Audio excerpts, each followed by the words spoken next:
এই মুহূর্তে আমাদের তত্ত্বাবধায়ক সরকারকে বলতে হবে যে জাতিসংঘের এই কমিশন যে ইনভেস্টিগেশন তারা করতে যাচ্ছে এটার জন্য যেন ইমিডিয়েটলি তারা একটা পজিটিভ তাদেরকে আহ্বান করে বাংলাদেশে আসার জন্য আহ্বান করে, তাহলে এই জিনিসটা হবে। আওয়ামী লীগ তখন অনেক পয়েন্ট তুলবে যে এটা পক্ষপাত দুষ্ট ব্লা ব্লা ব্লা, বা যখন এটা একটা ফরেন অর্গানাইজেশন জাতিসংঘ তো আসে করবে তখন এটার ব্যাপারে কোনো ডাউট থাকবে না। মন্ত্রণালয়ে এই চিঠিটা এমন হতে পারে যে দেখবেন যে ওই যাওয়ার আগে নথি ডিস্ট্রয় করে দিয়েছে, যে হয়তো পররাষ্ট্রমন্ত্রী পাচ্ছে না, সেটারও প্রসেস আছে।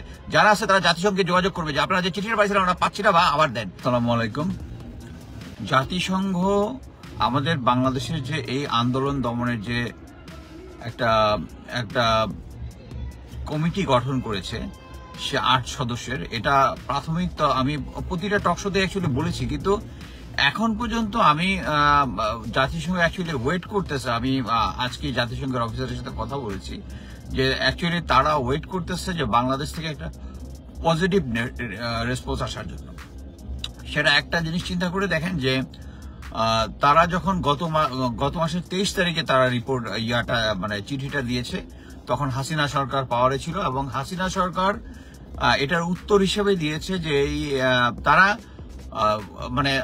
এটা বলেছে যে তারা একটা ইনভেস্টিগেশন তারা বাংলাদেশে পাঠাতে চায়, কিন্তু তারা উত্তরটা কি দিয়েছে, এটার সাথে ওই জামাত বিএনপি সন্ত্রাসী গ্রুপ তাদের যে নর্মাল বয়ান একটা ওটা দিয়েছে, কিন্তু তারা যে ওয়েলকাম করেছে বা ডিনাই করেছে এরকম কোনো কিছু বলে নাই।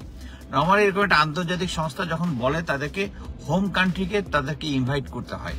সো এখন যেটা আমি সবাইকে আওয়াজ তুলবো, আমি আমার চ্যানেলে তত্ত্বাবধায়ক সরকারের যে পররাষ্ট্র মন্ত্রণালয় আছে তাকে পৌঁছানোর চেষ্টা করব।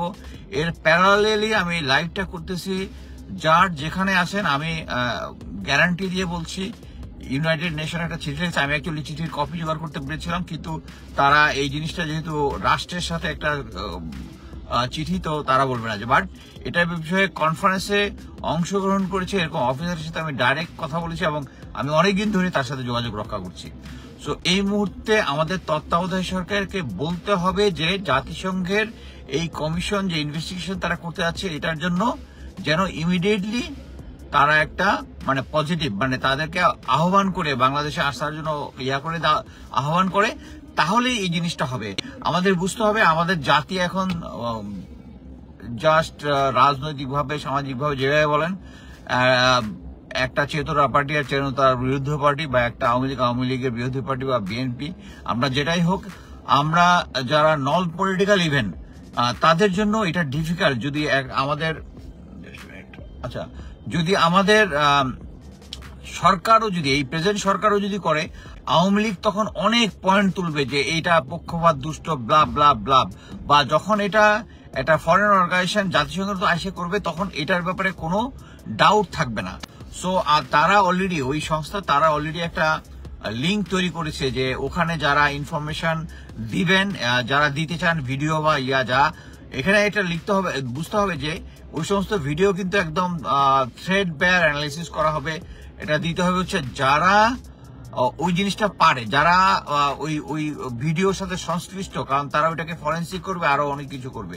সো আমি এখন যেটা বলতে যাচ্ছি যে আমাদেরকে যে পররাষ্ট্র দপ্তর যে আছে তাদেরকে ওই জাতিসংঘের ওই চিঠিটার উত্তর দিতে হবে, পজিটিভ দিতে হবে, এবং এটার জন্য যেভাবে পারেন এটা নিয়ে আওয়াজ তুলুন। আদারওয়াইজ জিনিসটা এখন জাতিসংঘ তো নিজে করতে পারবে না, কারণ বাংলাদেশ ইজ সভরেন কান্ট্রির জন্য তারা ওন টাইম জাস্ট এসে ইনভেস্টিগেট করতে পারবে না। ওই দেশ হোস্ট কান্ট্রির একটা ইনভাইটেশন লাগবে, ওই জিনিসটার জন্য তারা অপেক্ষা করতেছে।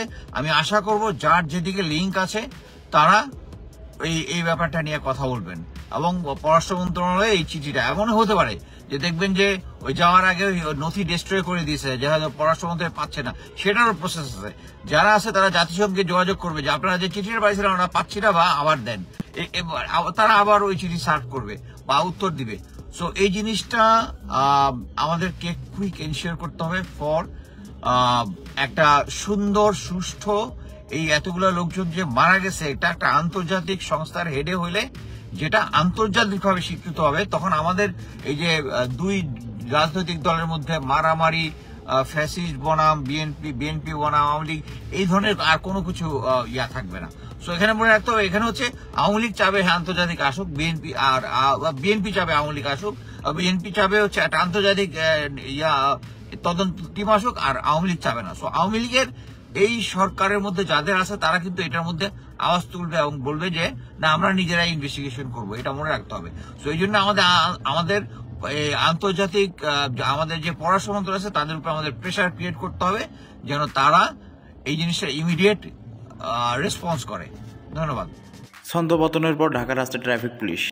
রাজধানী ট্রাফিক নিয়ন্ত্রণে যোগ দিয়েছে পুলিশ সদস্যরা। প্রায় এক সপ্তাহ পর আজ সোমবার তারা রাজধানীর ট্রাফিক নিয়ন্ত্রণে যোগ দিলেন। গতকাল রোববার থেকে রাজধানীতে যানজট বেড়ে গিয়েছিল ব্যাপক হারে। আজ তীব্র যানজট আছে। রাস্তায় ট্রাফিক পুলিশের পাশাপাশি শিক্ষার্থীরা দায়িত্ব পালন করছে। ঢাকা মেট্রোপলিটন পুলিশের ডিএমপি অতিরিক্ত পুলিশ কমিশনার মোহাম্মদ মনিবুর রহমান বলেছে, একটা ছন্দপতন হয়েছিল। আজ আবার ট্রাফিক পুলিশ সদস্যরা কাজে যোগ দিয়েছেন। এক সপ্তাহের মধ্যে সকলেই যোগ দেবেন বলে আশা করা যায়। গণ আন্দোলনের জেরে গত সোমবার 5 আগস্ট শেখ হাসিনা প্রধানমন্ত্রীর পদ থেকে পদত্যাগ করেন। আন্দোলনের সময় অনেক থানা হামলা হয়। এরপর রাজধানী থানাগুলোতে যেমন পুলিশ শূন্য হয়ে যায়, আবার ঢাকা রাস্তায় ট্রাফিক পুলিশ দেখা যায়নি। পরে থানাগুলোর কার্যক্রম শুরু হয়। আর এই সময় শিক্ষার্থীরা বিভিন্ন স্থানে ট্রাফিক নিয়ন্ত্রণের দায়িত্ব নেন। গত কয়েকদিন অবশ্য রাজধানীতে যানবাহন কম ছিল, কিন্তু গতকাল থেকে যানবাহন বাড়তে থাকে। আজ রাজধানী বিভিন্ন স্থানে পুলিশ দেখা যায়। মোহাম্মদ মমিনুর রহমান বলেন, আজ একটা আইস ব্রেকিং হলো। রাজধানী বিভিন্ন স্থানে ট্রাফিক পুলিশের সদস্যরা নেমেছে। এর মধ্যে মিরপুরে 15টি স্থানে, গুলশানে 9টি স্থানে, উত্তরা 5 স্থানে ট্রাফিক পুলিশের সদস্যরা নিয়ন্ত্রণ করছে। আন্দোলনের সময় রাজধানী যাত্রাবাড়ি এলাকায় অনেক দিন ধরে বন্ধ ছিল, যেখানে অনেক সহায়তা হয়েছে। আজ রাজধানী বিভিন্ন স্থানে ট্রাফিক পুলিশ নামলো। যাত্রাবাড়িতে এখনও দেওয়া সম্ভব হয়নি বলে জানান মোহাম্মদ মমিনুর রহমান। তিনি বলেন, যাত্রাবাড়ি এলাকায় স্বাভাবিক হতে কিছুটা সময় লাগতে পারে, যেখানে কিছু পয়েন্ট ট্রাফিক পুলিশ রয়েছে, তবে সব জায়গায় নয়।